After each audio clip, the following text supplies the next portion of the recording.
Thanks again for tuning into yet another video. Infamous coming at you live once again from San Jose, California. I was just listening to a podcast. Topic of the video: should you be buying a 2022 Sportster or a Sportster in 2022? Like I was saying, I was listening to Laidlaw's podcast. They were talking about the Revolution Max a lot, the new Sportster, the Nitro, the Sportster S. They're great bikes. I've been able to get my hands on the Revolution Max Pan America and the Sportster S.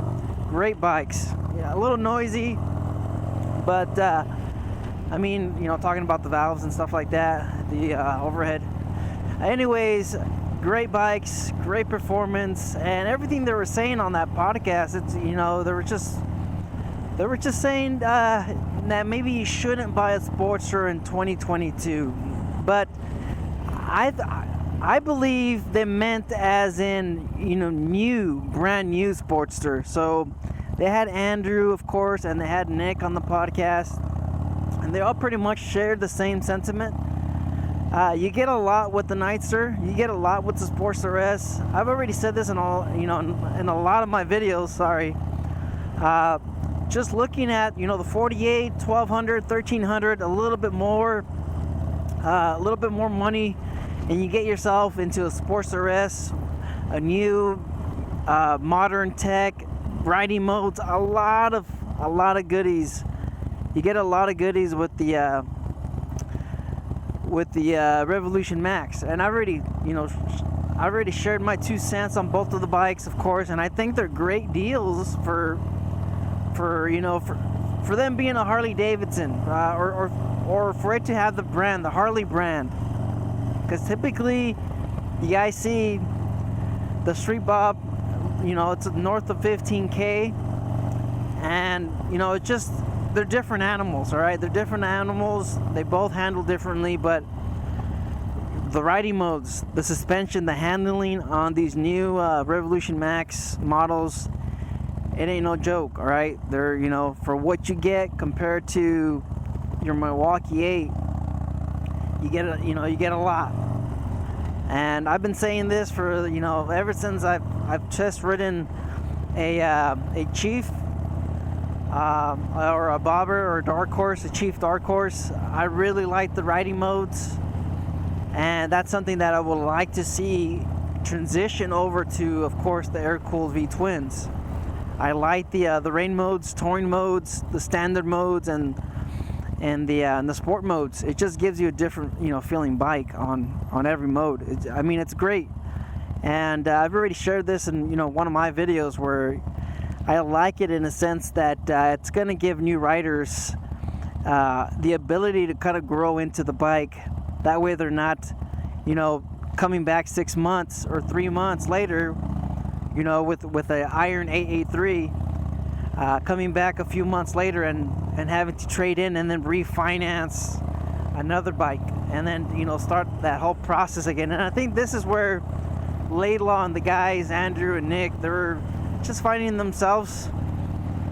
I ride a Sportster right now. I have a Softail, I have a Metric, I have 3 bikes, of course. They just all share the same thoughts. You're gonna end up growing out of it, and I think for the most part, the way I see it is you shouldn't be buying a new Sportster from the dealership. All right, I think I shared this in one of my videos, but I probably cut it out, mainly because these bikes have been left unchanged since 2014. They've been pretty much the same brakes, same suspension, same everything. Powertrain pretty much the same since since the 1960s, 1200.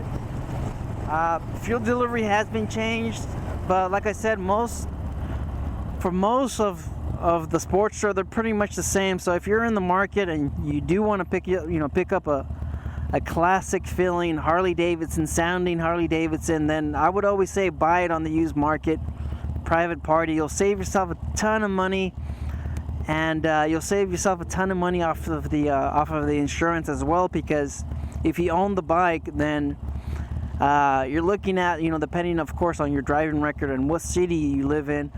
I was able to get away with most of my bikes, used and owned, not financed, for $115 or $110 per year.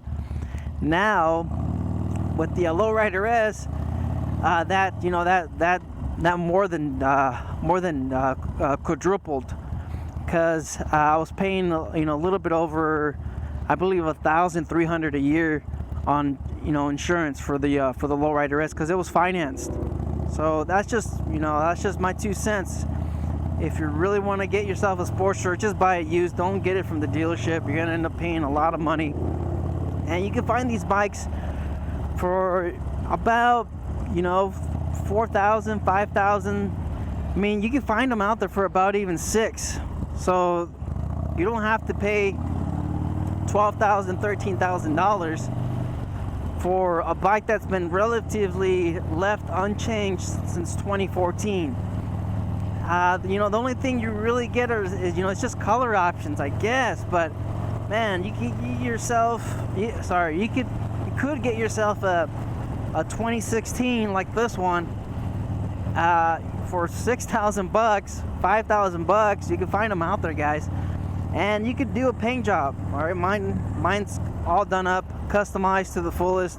Of course, if I would have bought this from the dealership, I would have probably ended up paying $13,000 plus taxes, surcharge, fees. I would have been somewhere in probably the $16,000. And then that's still a stock bike. You still have to, consider buying all the parts, risers, handlebars, stage one. This just adds up. And then if you were to finance that through the dealership, then man, you're financing all the mods, all the parts, and the bike at whatever percent you get. I was getting 8.7% with the dealership. So these numbers add up. And if you're financing $20,000, $30,000 on a bike that's only worth $10,000, then you're not doing it right, man. You guys gotta put your foot on the brake. Take it easy with these purchases, because I mean it's a 6-year loan, and nobody's gonna want to take over it at that amount. $20,000 for a $10,000 bike, it's not gonna happen. All right, and I've seen a few people on the Facebook group trying to get themselves out of a pickle when it comes to some of these bad deals. But anyways, man, that's just my 2 cents. You're not how do I say this? You're not giving yourself a headache by buying it used. I just don't understand why people want it. Want to pay, want to buy a brand new bike from the dealership. I, for a long time, did, I refused to buy anything, finance anything brand new, and it was just the Lowrider S is what got me. I've been, dying to get my hands on a Dyna Lowrider S and a FX DLS, and I just, as soon as I saw the soft tail and I knew, the frame was better, the handling was better, the performance was better, the potential was better, inverted forks, of course. Man, I just knew I had to get it. So I just had it. Some bikes you just break the rules on some bikes, but you just gotta calculate that stuff financially. Look through it, do your research, make sure this is exactly what you want to do, because you're going to be paying, of course, $500 included insurance per month for one of these bikes. Now you could probably find it used on the market for about $16,000, or private party $16,000, $15,000, and you're not paying all those fees. Of course, these people just don't know how to drive. You have this whole lane. This whole lane would be yours if you just oh, they're from where are they from? It looks like they're from Michigan. I'm not sure, but yeah, this person is completely lost. I could go on the right, but is there a cop? Let's see. And they're probably going to stop too. Oh no, there we go. It looks like they got it.